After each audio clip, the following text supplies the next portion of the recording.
All right, ladies and gentlemen, welcome back to the That's Not Real Trek Watch Party podcast. My name is Scotty, also known as UBC. Below me, the beautiful Short and Sweet, also known as V or Veronica.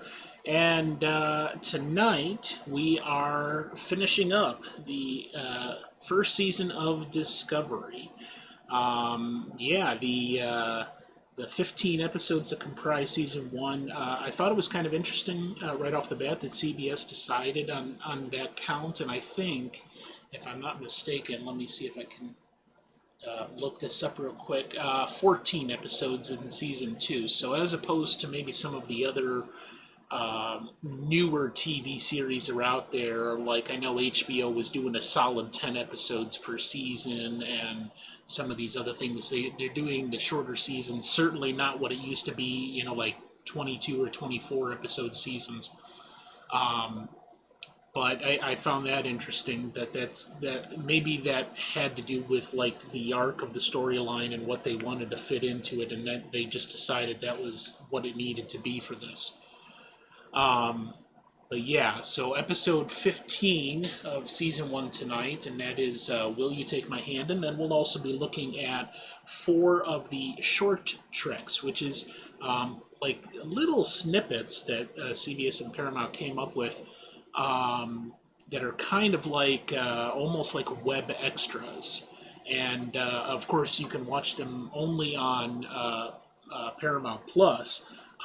But I've seen a couple of other streaming entities do this now in the past several years, having web extras and not only like interviews and behind the scenes stuff, but short little snippets of things that are extras added on to that are also part of the canon. So it was really interesting to see this, and what CBS and Paramount did with that is the short treks span everything. So some of them are related to Discovery, some of them are related to Picard, some of them are completely not related to anything already in the Star Trek universe, but still in the canon or considered to be in the canon.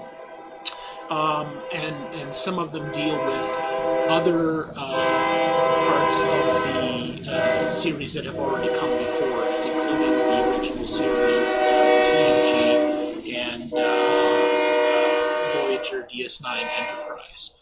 So they really span the whole thing, and we'll get to see lots of cool little neat bits and pieces that they put into those short treks as we go through it. So, so far, let me ask you, V, what are your thoughts on the way that season one of Discovery has progressed up to this final episode? I think it's been pretty interesting. It's been a fun watch. I thought that a couple of times they could have ended a season the way that the storyline progressed and kind of switched and went a different direction. It almost was like a season finale within a season a Yeah. couple of different times. So yeah, it'll be interesting to see what the actual season finale is going to hold for us. Because I think I've seen it, but I don't remember anything from it. Right. So it'll be like watching it the first time, Or or pretty much or, for me. or you did see it, but once we get into it, you're like, oh, this seems familiar, and bits and pieces. Um, Yeah. and you're right. They absolutely did have a little bit of at least a little bit of a convoluted storyline where they considered many different story arcs all in this one season, including not only the start of the Klingon War that was directly because of Michael Burnham, and even if Michael Burnham hadn't done what she did, the Klingons probably still would have done what they did. Oh yeah, Um, the war was coming no matter what. It just right. probably Maybe, started a little faster. yeah, or delayed, or had a different flavor, and then of course with her killing Takuvma, that added a whole different spin to it. So, but the Klingons, I mean, it seems like they were out for blood no matter what. Um, and then of course becoming an essential part of the crew, even though she'd been drummed out of the service because Captain Lorca wanted her there. And then we found out later that there was a specific reason behind that. Him wanting to use her expertise to get him back to his own mirror universe. And then the final several episodes that we had dealt with them dealing with that whole mess. Also finding out that the way the mirror universe was utilizing the spore drive was destroying the entire network, and literally would have destroyed every. Well, let that be a lesson to you kids. Don't be greedy. Don't be evil, because you might destroy all of the universes. And then getting home. So we did that. Now it's technically 9 months later from the point that they arrived in the mirror universe, and the war has not been going well. So Lorca is gone, and in the interim, Saru is acting captain, and now we have to deal with what remains of the Klingon War, and then yes, we'll see how they kind of wrap this up as a season finale that maybe doesn't. How do I want to say? It probably doesn't feel quite right, seeing as how we had several other things in the story that felt like season finales already, Yeah. It's like you like said. the season 2 Next Generation clip show season finale. Yeah. Almost like a what do they call that? One of those episodes where they just go back and watch Yeah. previous things from the other. Okay. All right. So let's get started here. This is the season 1 finale of Star Trek Discovery. Will you take my hand? Here we go.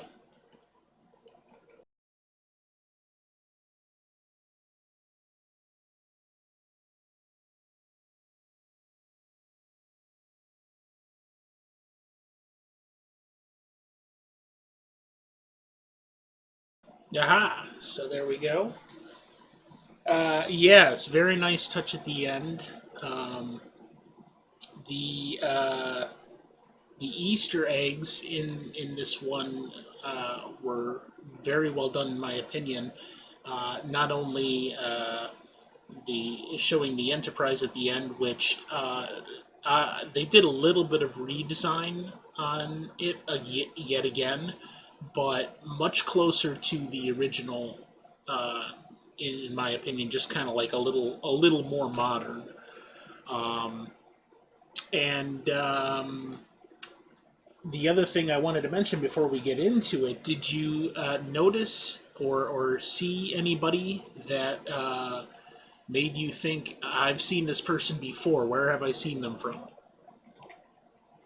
No, I must have missed this. Yes. Um, I did that the first time I saw that episode, and I do this often when I watch movies and TV shows. Like, I recognize somebody, but I can't remember who they are or where they're from. So literally, IMDb is an app on my phone that I constantly use looking this shit up because my memory isn't doing it. And when I found out who this was, I was like, God, fuck, they did that. No. The Orion, who was sitting with Tilly getting high, Okay. his name is Clint Howard. He has over 250 credits to his name in his acting career, and he was specifically asked to be on the show in this apparently minor role because he was one of the actors in the original Star Trek series back in 1966. So if you look up Balok the Puppet, Balok, he was the actor that played with Captain Kirk, yeah, the little baby-looking guy, alien, God. in 1966, and he's still alive. and they gave him this role because he's been a massive Star Trek fan this entire time, and he's actually had other minor appearances in other series and things like that. But yeah, one of the original Star Trek characters, Balak. I Let me see if I can. I don't know if I got the episode handy. That's so I don't awesome. think I do. Something tells me it might have been for the world is hollow, and I have touched the sky, but maybe not. Uh, but oh no no no no no! Now I just remembered. It's the Corbomite maneuver. Yeah, okay. Because if you've I seen remember the kid, yeah. if you've seen that episode, it's like this angry looking green alien guy, and Kirk has to outwit him, so he comes up with this lie saying, well, if you don't release us, we're going to use the Corbomite maneuver, and there's no such thing. But he gets him to back down, and come to find out that was just like a mirage or something, and it was really Balak, played by Clint Howard, and that's yeah, the little alien guy that he played way back when. Oh, that's really cool. Yeah, so it was really awesome to see him in this episode, and that they specifically included him because of his history with Star Trek. It also reminds me of oh, what's his face? I can't remember his name offhand. That played Chancellor Gorkin. He just passed away, and he played Chancellor Gorkin. He also played St. John Talbot in Star Trek V, the movie that came before that, and he also played Gul, not Dukat, Gul Dusek, Madrid? Is that? Madrid, Gul Madrid, Picard's torturer in the one TNG double episode. Some of these guys have been in multiple things, multiple roles, and I love seeing that. I love some of these actors that have played all these different roles in Star Trek over the years. Oh yeah, So that's that very was really cool. cool, and also the comedy of that scene with Tilly getting so high, and and him just kind of like being she smacks his hand, and what, uh, I'm Orion. What do you expect? That's what I'm gonna do. So it was just very cool. Yeah. All right. So we find out that the Emperor, now in her masquerade as the former Giorgio, is uh, tasked with the Federation's very desperate plan to just completely annihilate Kronos. And instead of mapping the terrain, and getting a concept of what the planet is like, the plan all along was to just blow it up.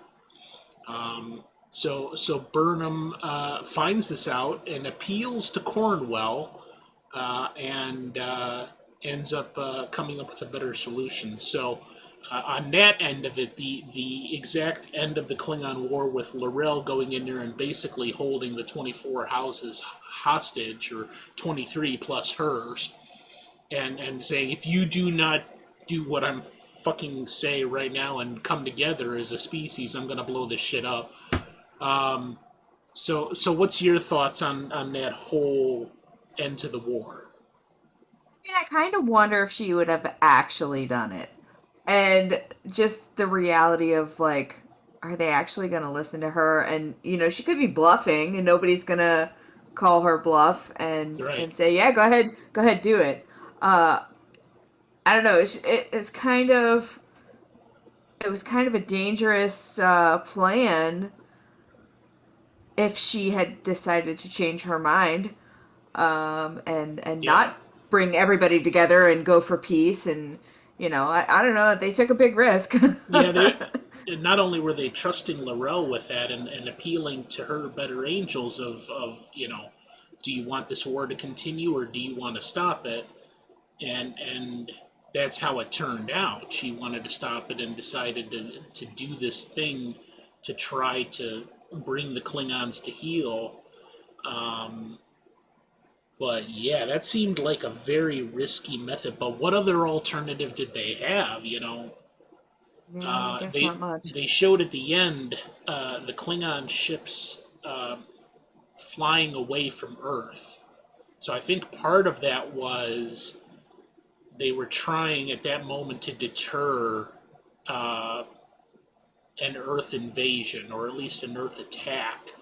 Um, and that didn't play as big of a part of the storyline, but um, it almost seems like that was their last ditch effort to try to, you know, go head to head with the Klingons. It's either Earth or Kronos, and maybe that's all they could come up with. I don't know. Sure. Yeah. Um, so yeah, we have the end to the Klingon War, and now under L'Rell, um, and her leadership, the Klingons are going to be forced into unifying again and calling off the war against the Federation. And it literally only happened at their um, their last possible moments. Like, I mean, it's either you do this thing or you're going to die.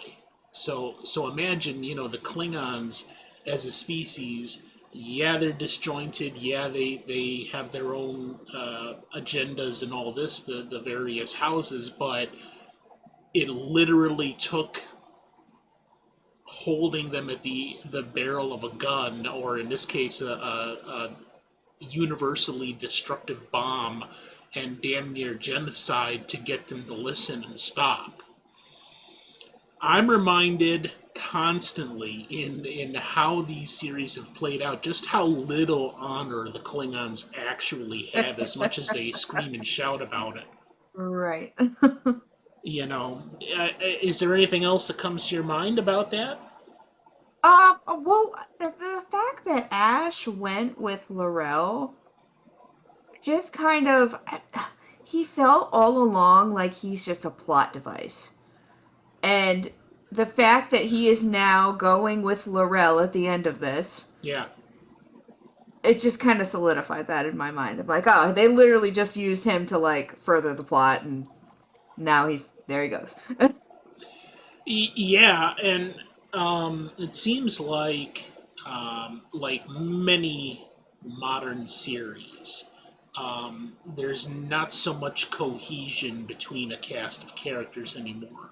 Like, I don't know if it was The Walking Dead that kind of started that, but you know, you had main characters dying off regularly, or all sorts of things happening to the storyline that you maybe didn't expect, and maybe that's a hallmark of more modern television is, you know, these creators and writers trying to do more and more to shock people, because it's all been done before in various ways, but Yeah.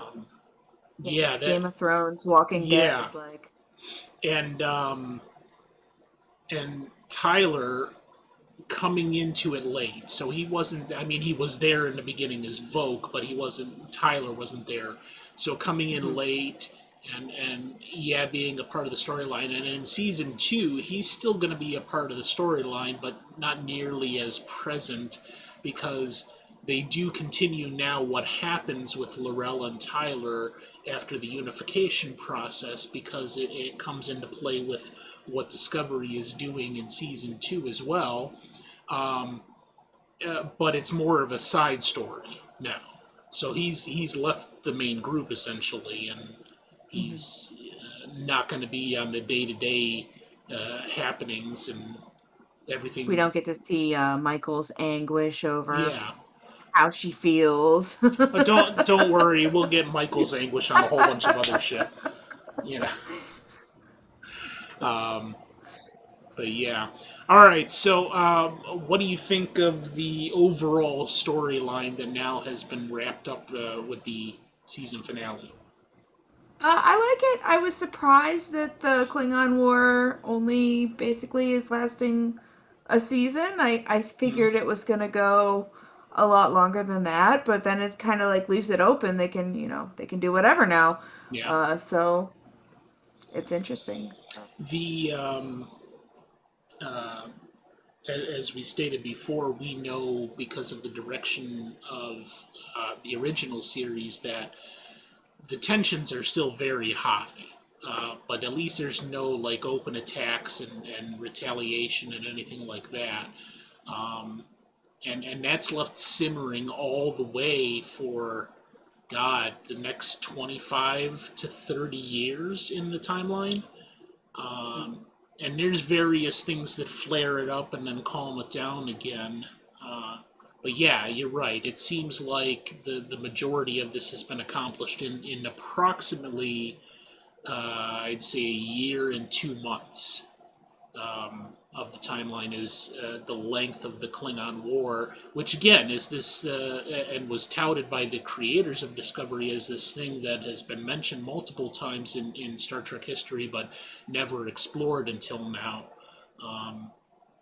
And you know what I also find interesting, not necessarily because of the the relevance to everything that they were trying to explore with the Klingon War and the Mirror Universe and all that. The Romulans are not mentioned at all, or very, very little. I think they maybe were mentioned once or twice throughout the series, season one. But if you watch Enterprise at some point, there's an introduction at that point to the Romulans and who they are and what they're doing, and we don't actually see a Romulan until the original series episode that starred Mark Leonard, who also played Sarek, as the Romulan commander when they finally come face to face. So no human and no Vulcan has ever seen a Romulan up until that point. So all through Discovery now and what's to come in Strange New Worlds, we don't know what the Romulans are like. We really don't have any contact with them, but we do know that they're out there and they're causing chaos over in their area of the galaxy. I find that kind of interesting because in Star Trek Next Generation, there's quite a bit of mention of war between the Klingons and the Romulans. And that was not mentioned at all in this whole episode where the Federation is dealing with the Klingons and how that might play a role in the Klingon houses being disunited. So I was hoping maybe at some point that was going to be at least more broadly mentioned as part of the storyline, how the Klingons were dealing with the Romulans at that point, even though the Federation hasn't been, and that was not mentioned at all though. Yeah. So Maybe in the future. maybe. Especially Strange New Worlds. That's all Uncharted stuff. They're literally writing new stories that are specifically designed to be built into canon. So that definitely is a potential thing. Any other thoughts before we move on? Da, da, da, da. Well, I just thought it was kind of weird with Georgiou. They kind of initially made it seem like they were going to pretend that she was the real Georgiou from their universe. Right. And then all of a sudden they call Tilly in and she just blows her cover immediately. And even on the bridge, she's not acting as though she's the real, their universe's Georgiou. She's just being her old self. So it's just kind of like, okay, I thought we were gonna like pretend here. Yeah, I had forgotten about that. That is kind of an odd thing, and Mm-hmm. I believe that it is simply because they wanted to, or they were contracted to include uh, uh, Michelle Yeoh, I think is her name, her character in the season finale. And that's how they decided to do it. Now, she is in season 2, Oh, okay. and she does play a regular recurring role, so we will see her in almost every episode. Um, and keeping in mind that she is the former emperor of the Terran Empire in the Mirror Universe, now in Mhm. our universe for the foreseeable future. So that definitely is going to play a part of that storyline. Her whole future in what now is her being displaced from her natural home, and how she deals with that. And there's some um, self exploration. See, because we didn't get a lot with the real Captain Giorgio before she was killed. So they do explore her character a lot more in season two, and have several plot things where she is a main part of it, and also a main part of the direction that the story goes. Um, but yeah, that was very odd that Yeah. the Federation's like, well, what the hell? We'll just make her captain and lie to everybody, Yeah. and nobody will notice. And yeah, um, and then at the end of the episode, uh, like, okay, we're making things right. Bye, Giorgio. You could just go on your merry way, and Yeah, let's yeah. hope we don't meet again. And Sure, you're gonna not try to take over the entire, yeah, no, universe or anything like that. you know, build the Terran Empire again in our universe, and no, it should be fine. Yeah. Yeah, everything's fine. Um, but yeah, so it seems like that was more of a contractual obligation, I think, because either way, uh, I would agree that that's kind of weak in the story, and not necessarily. Maybe the Federation Council and Starfleet is that desperate, and they have no other alternative, and they see no other alternative. But we're also going to find out in season two that the Federation Council, or at least the head of Starfleet, is potentially compromised this entire time during the Klingon War, and may not be deciding the correct course of action all along. Hmm. So that is a thing to look for as we head into season two, and definitely is going to be interesting. So, all right. So that was the season finale of Discovery Season 1. And now we're going to look at immediately two of the short treks. The first, and I mentioned this previously, but we're going to hop around a little bit based on its relevancy to what's going on in the rest of these series that we're watching. So the relevancy now being of Discovery and everything that's been happening with the Klingon War and the Mirror Universe and all that other stuff. So I mentioned that we are going to see Harry Mudd again, and he's going to have one of these short treks to himself. But before that, we're going to start with Short Trek, and they have 2 seasons with 9 episodes, if I recall correctly. Maybe 10. And so we're going to start with season 2, episode 5, The Girl Who Made the Stars, which is kind of unrelated to all this, but it's basically Michael Burnham and one of, not her in the episode herself, she is narrating and telling a folk story from part of her African ancestry. So that is The Girl Who Made the Stars, and then immediately after that, season 1, episode 4, The Escape Artist, which is all about Harry Mudd. So we'll see about that when we come back.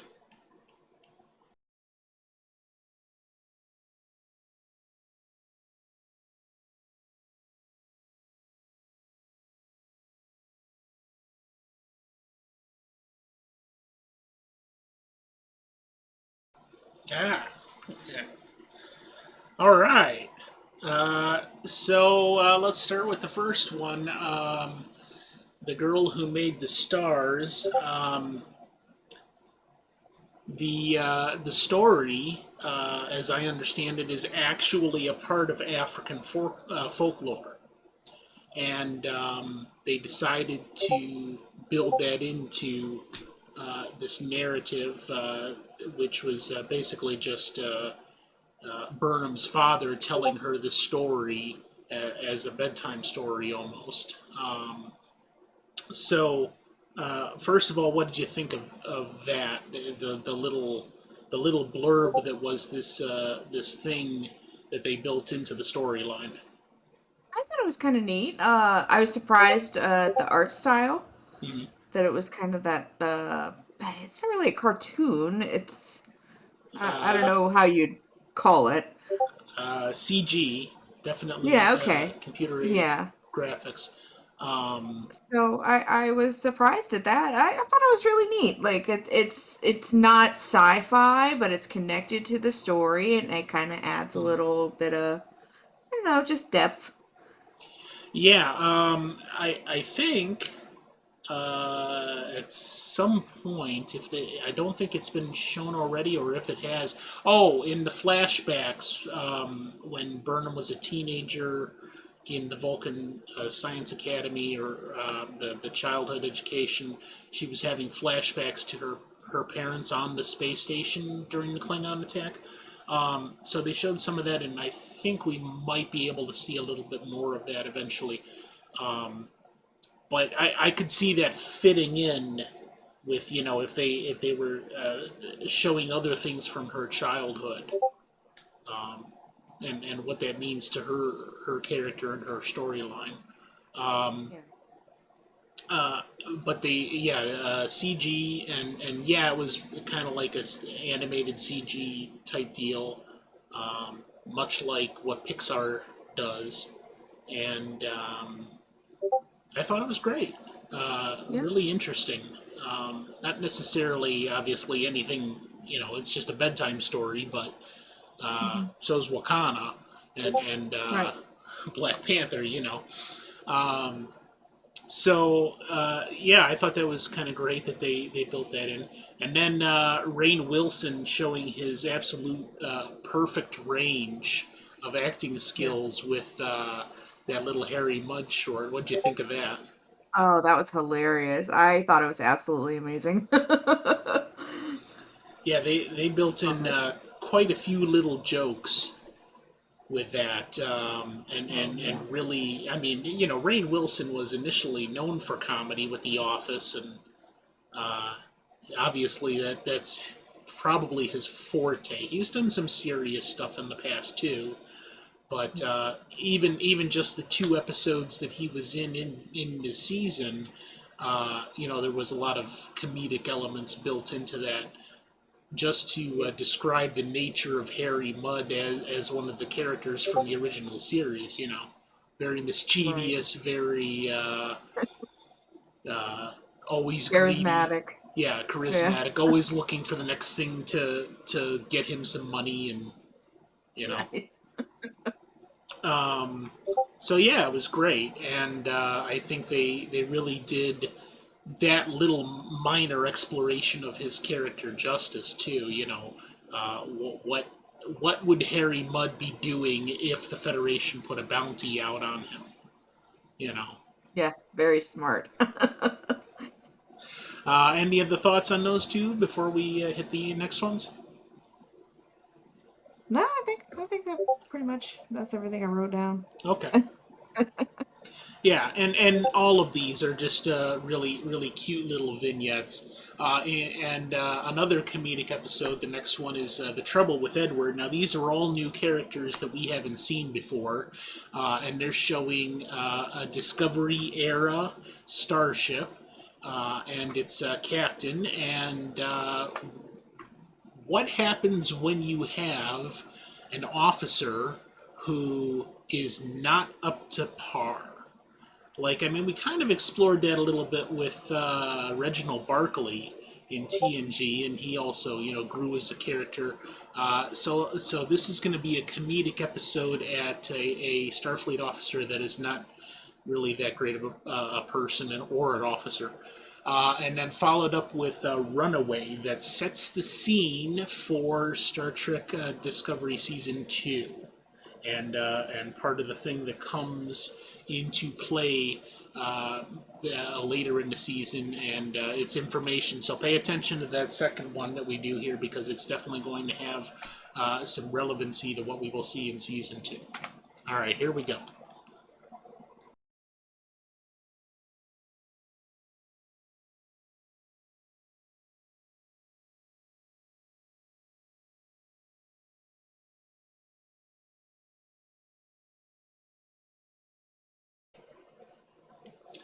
All right. So there you have it. All right, so let's start with The Trouble with Edward. I thought that was absolutely hilarious look at what possibly happened, and how we gained tribbles in the state that they are when the original Enterprise crew encounters them. Pure chaos. I love it. I also might think that that's not necessarily considered canon, although that they probably tried to fit it in there. But suspension of disbelief, simply because that happening to a starship, and the way that all went down doesn't seem very plausible in the real Star Trek canon.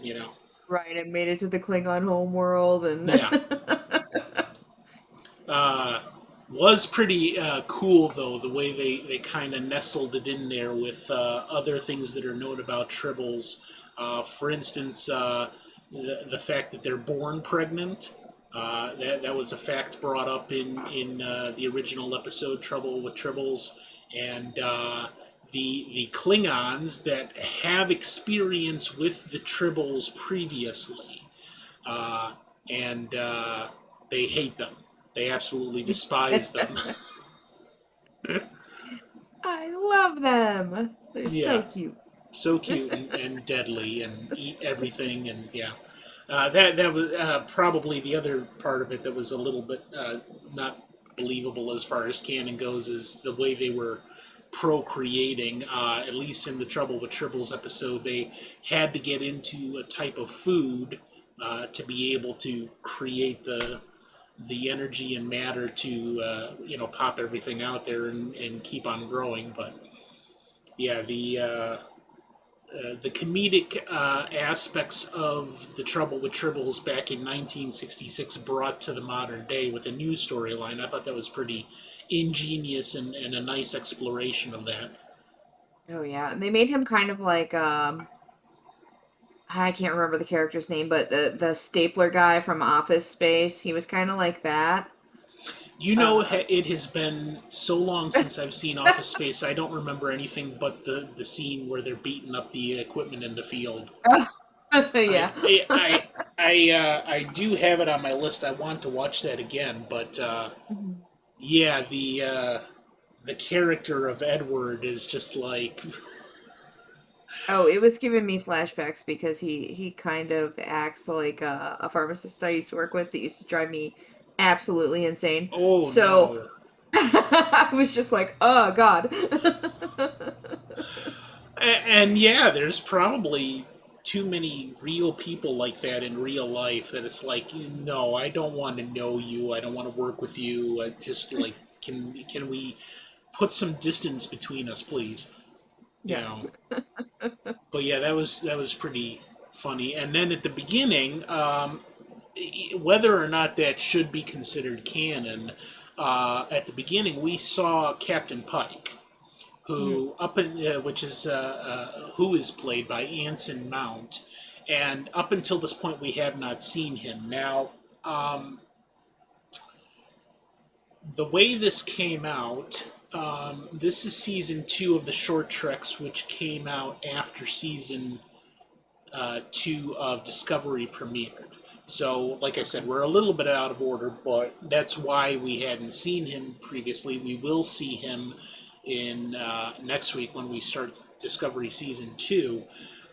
And if you remember your Trek history, prior to Captain Kirk, commanding the Enterprise, there was Captain Pike.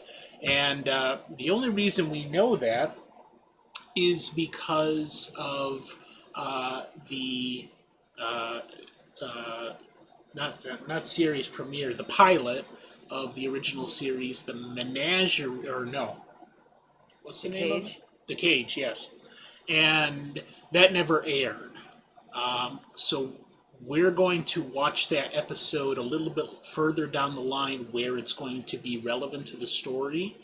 And but in the meantime, they had turned that into the original series two-parter, The Menagerie, which was explaining Pike being the captain of the Enterprise before Kirk, and what happened on the one voyage where they went to this particular planet, and it was kind of like it was told in third person with Spock giving the relevant details about Captain Pike and how he became, in his wheelchair and scarred up and not able to speak, and all of that.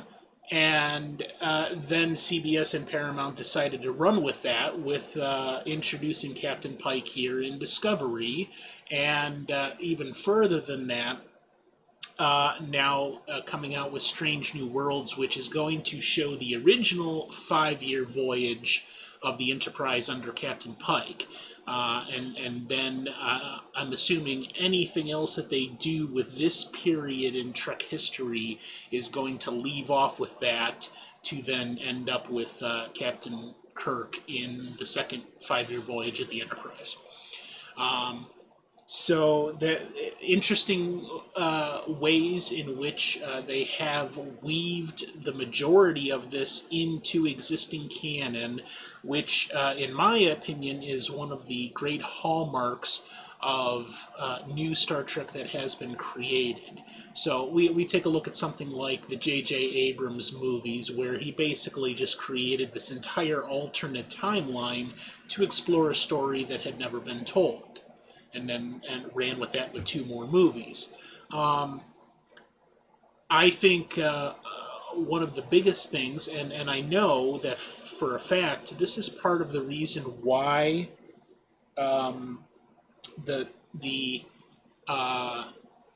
10th movie, which was Star Trek Nemesis, the final one with the Picard crew, did not do so well in the movie theaters, because I had read several analysis articles on this back in the time, and they were saying that part of the problem was they kept trying to fit things into this canon that is now 40, 45 years old at the time, and they were having trouble with coming up with new storylines, exciting storylines, things to draw new fans into the theater, and that was the entire reason why J.J. Abrams was given the green light to create this entirely new thing in the first place, and he was successful in doing that, bringing new people into the theater that might not otherwise be there. And I really have to applaud CBS and Paramount for what they have done with all of these new series, regardless of what people think and claim that it's not real Trek, because they have still tried their best to fit it into original canon, and I think they've done a pretty good damn job of that. Yeah, I would say so. So it's interesting to see the little plot holes and the things, the explanations, the Easter eggs are phenomenal, and just bring such a great smile to my face and yours.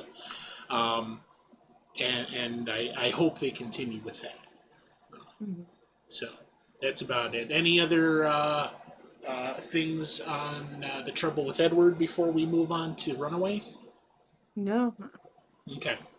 And also, I really like that they build the comedy in where they can. One of my favorite things about Next Generation was all the little comedic moments with Data and Oh yeah. Barkley and whoever else. That really made the series feel welcoming, in my opinion. And I'm glad to see that they're continuing that as well. All right, Oh now, yeah, it seems like they can have fun with these. Like these yeah, are, more laid back. yeah.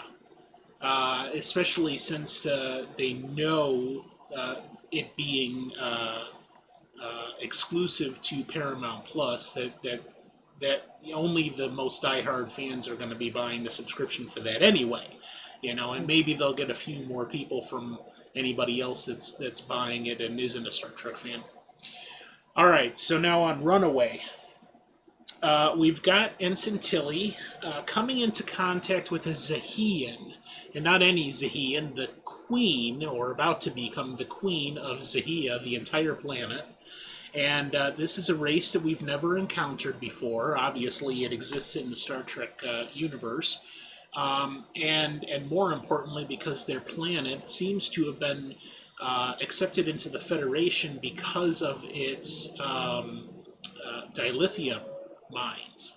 And one of the things that she made clear, Poe, is that she came up with this method of recrystallizing dilithium because she's trying to basically save the ecology of her planet.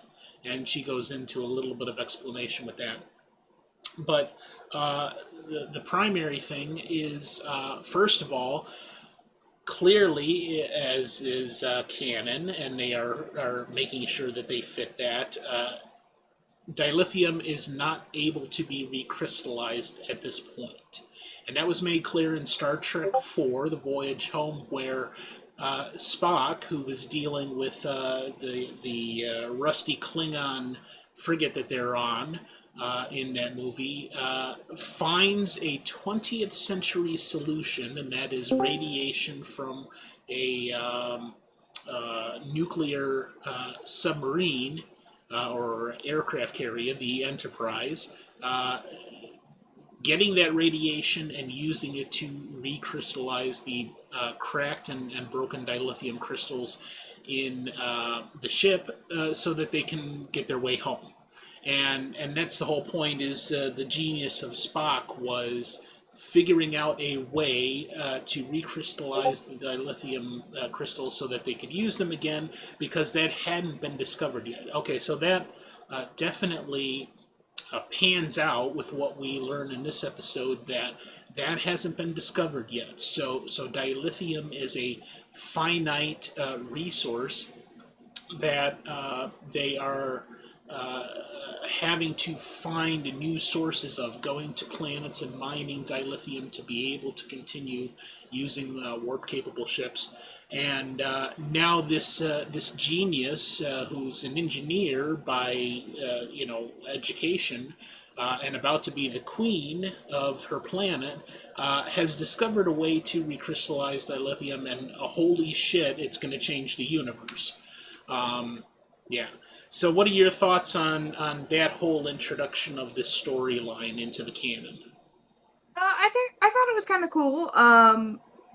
With the new race coming in, they can go wherever they want with it, and it obviously ties in with the dilithium. I actually was more focused on the Tilly aspect of like the relationship with her mother, and I thought that was Yeah, neat that they, in telling this story, are also deepening her character. right. They're giving us more of her backstory. They're giving us more of her psyche. So I thought that was a really cool aspect of it. Yeah, we definitely get a good look at some of Tilly's psychology, and maybe why she is the way she is. Very talkative, Hmm. very energetic, always constantly Anxious. anxious, outgoing. She's an extrovert because she feels she has to be an extrovert. Okay, so maybe we, with some of the lines her mom had in that, criticizing her desk and criticizing this and that, and just being a general, bitchy mom, and we see maybe where she's gotten a lot of her neuroses from. or at least perpetuated by, this overbearing mother that just is not the type of parent that you want to have, and seems nice enough, but is constantly criticizing her daughter for this and that. How does that make Tilly feel? I mean, how many times have we run into maybe a storyline like that? Not necessarily in Trek history, but the overbearing mother or stern father that causes some kind of psychological issues later, and as this person becomes an adult, and how they Right. deal with that. Hmm. Um, So, what do you think that means maybe to the future of Tilly now that because we already established that she's entering the command training program as an ensign and as an Hmm. absolutely brilliant scientist, one that even maybe puts Stamets to shame. Um, how is she going to deal with this moving forward? Yeah, I'm not sure. It'll be interesting to see if the Queen comes back into She does. Discovery. Oh, She okay. All does. right, Like I cool. said, I was kind of hoping. it's very relevant to part of season 2. So, All right, great. Yeah, that'll be quite interesting to see. but did you pick up on the feelings? Like Tilly was making up her own mind about the command training program while also telling Poe, "I'm sorry, we can't run away from our problems anymore. We have to face them head on." Yeah. You know, this little web episode basically was, I think, very important as a part of her character development to become a better person, because it was this moment where she interacts with Poe that tells her, uh, okay, I need to quit beating around the bush. I need to make up my mind about this command training program. Yeah, I don't necessarily have all the answers, but I at least have to give it my best shot. I can't run away from this. And that's also going to come into play in season 2 as we move forward, and Tilly enters the command training program and starts moving towards that, not necessarily uh, the aspect of becoming a captain, although obviously that's going to be a part of that, but just moving into becoming a person that will then command the ranks below them, and everything that entails to move up the ladder, so to speak, in that regard, and not just stay in a scientist. And if I recall correctly, my Star Trek lore, uh, nobody that does not enter the command training program can go any higher than lieutenant. So it's at that point, then you've gone through the program successfully. You then become a lieutenant commander, and then a commander, and then a captain. Um, so that is severely, and I'm glad they did that. They built that into this little bit of storyline that definitely is going to be relevant in season 2, because it just shows like that switch where she made the decision to start putting these things behind her and become better than she was. Yeah. So You even see some of her evolution at the end of Discovery after yeah, she's had to play the role of Killy. right. Uh, you kind of start to see that like personality change in Uh, her. So like in the season finale when she walks into the Klingon station and just holds the gun up to the Orion's head. yeah, The you're like, courage, oh, the courage and the stamina that would have taken. That isn't necessarily a part of her character, but in that moment she decided it was, and she mhm. stepped up to the challenge. Yeah, it's very cool to see that, and in my mind, uh, absolutely fantastic writing in Tilly's character development. They're really doing it justice. So, all right. Any other thoughts on any of that before we close out for the night? No, I really enjoy these short treks. I haven't seen any of them, so it's Yeah.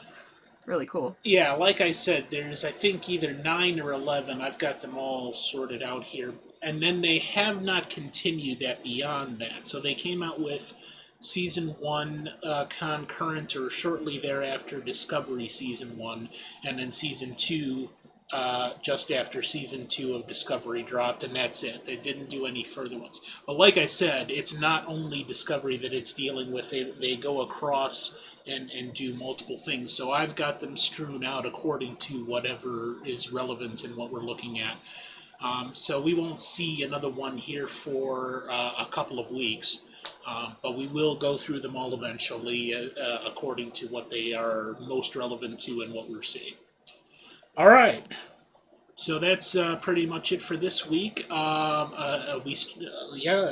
Cage is or short and sweet put there in the chat. We do these every Thursday starting at 7 Eastern, and it is a Conflux exclusive. You're not going to see this anywhere else, although if you are a member of my Patreon for the $2 a month level, you do have access to my archive, which has all of these in there, minus the actual episodes from Paramount Plus, because that's paid content.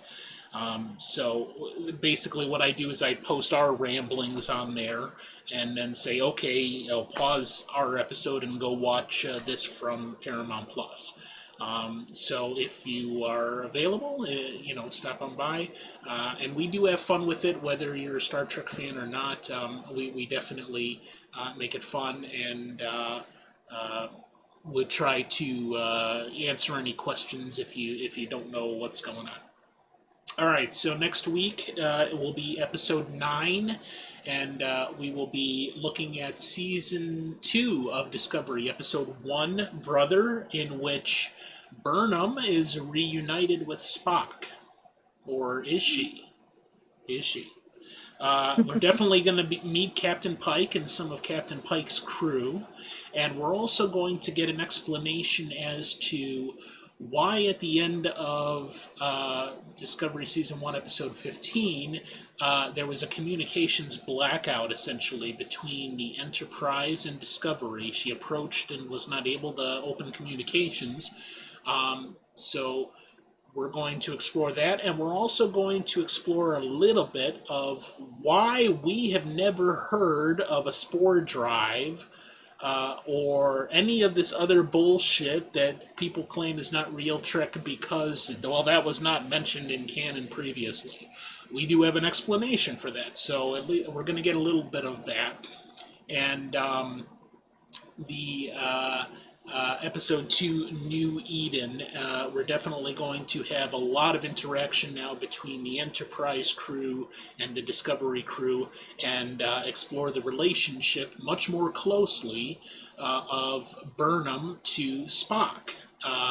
Another thing that is often thrown around as this is why this is not real Trek is because we never knew Spock had a sister, and they said the same thing about Sybok. And that was easily explained away as Sybok is Spock's half-brother. He was also a son of Sarek, but with Sarek's first wife, who I believe is named Perrin, or Perrin, I think that's it. Before he met Amanda, the human, and married her, he had a full Vulcan wife named Perrin, and had a son named Sybok.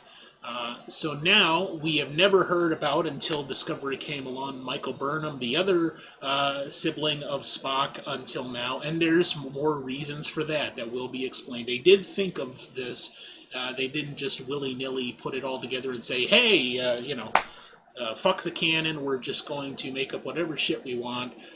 No, they did come up with some really decent and relative explanations for this. So we will start to explore that next week as we begin Season 2 of Discovery. Alrighty? Ooh. Alright, thank you for joining us. We'll see you next week. Adios. See you later. Bye. Bye bye.